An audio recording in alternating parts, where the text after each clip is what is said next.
लोकसभा चुनाव 2024 के दूसरे चरण की वोटिंग 26 अप्रैल को होनी है, जहां पर अब महज कुछ ही दिन बचे हुए हैं या फिर ये कहें कुछ ही घंटे बचे हुए हैं, जहां पर चुनाव आयोग की गाइडलाइन के अनुसार प्रत्याशियों को या फिर ये कहें चुनावी शोरगुल 48 घंटे पहले ही बंद कर दिया जाना होता है।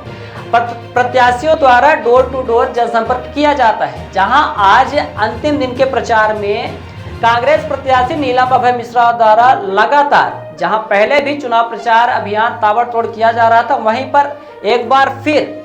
अंतिम दिन के प्रचार में 10 वर्षों से सांसद रहे व वर्तमान में भाजपा के प्रत्याशी जनार्दन मिश्रा को आड़े हाथों लिया गया, जहां पर उनके द्वारा किए गए भ्रष्टाचार को, जनता को ठगी करने का आरोप लगाते हुए नीलम मिश्रा ने आज अंतिम दिन प्रचार प्रसार जोर शोर से किया। वहीं पर देखा जाए तो जनार्दन मिश्रा को घेरते हुए नीलम मिश्रा ने कहा कि जनार्दन मिश्रा ने 10 सालों तक जनता को गुमराह किया और जनता के बीच में कोई भी एक भी कार्य नहीं पहुंचा है। जनता में असंतोष है, जनता के घर तक नहीं गए, यहाँ तक कि 10 वर्षों तक उनके काम भी जनता को समझ में नहीं आते हैं। आइए आपको सुनाते हैं जनसंपर्क एवं चुनाव प्रचार के दौरान भाजपा प्रत्याशी जनार्दन मिश्रा पर कांग्रेस के प्रत्याशी नीलम अभय मिश्रा ने किस तरह से आरोप लगाए हैं। बहुत अच्छा समर्थन मिला, जनता का अपार स्नेह मिल रहा है और जहाँ भी मैं जा रही हूँ तो जनता जो अभी तत्कालीन सांसद रहे जनार्दन मिश्रा जी, उनके कार्यकलापों से बहुत परेशान है और जनता का ये कहना है कि मैंने अपने सांसद को कभी नहीं देखा 10 वर्षों में।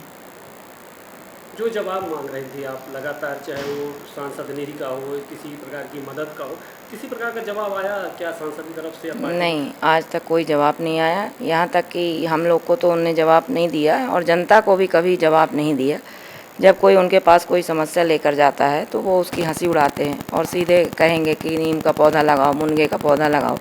इस तरह के सांसद हमारे बीच में बैठे हुए हैं 10 वर्षों से, और ऐसे जनप्रतिनिधि को मुझे तो नहीं लगता कि तीसरी बार जनता को अपना समर्थन देना चाहिए।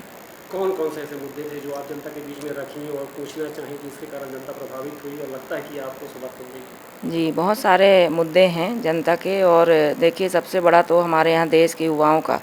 मुद्दा है, रोजगार का। उसके बाद शिक्षा का है, बच्चों की शिक्षा प्रभावित हो रही है, महिलाओं की सुरक्षा का भी है, और सबसे बड़ी जो समस्या आज बनी हुई है किसानों की, आप देख रहे हैं समर्थन मूल्य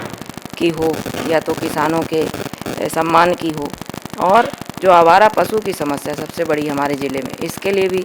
मेरा ये पूरी कोशिश रहेगी कि अगर मुझे आशीर्वाद मिलता है तो मैं इसमें गोवर्धन योजना अपने ज़िले में लेकर आऊँगी, जो चल रही है 8 वर्षों से, जो यहाँ के सांसद जी ने कभी नहीं उसको पत्र देकर नहीं कराया। बाकी हर ज़िले में, लगभग आधे ज़िलों में ये लागू हो चुकी है। ज़्यादातर देखा जाए सड़क, पानी, स्वास्थ्य, शिक्षा की बात नहीं की जा रही, बेरोजगारी की बात नहीं की गई, जैसा आपने कहा। इस मामले में बात न करके कभी रोजगार के बारे में, कभी आपके धंधे के बारे में किसी इस तरह से भटकाया जा रहा है, इसमें क्या जवाब दिया जनता को? देखिए क्या है कि मैंने जनता को बताया और जनता भी ये जानती है कि ये कितने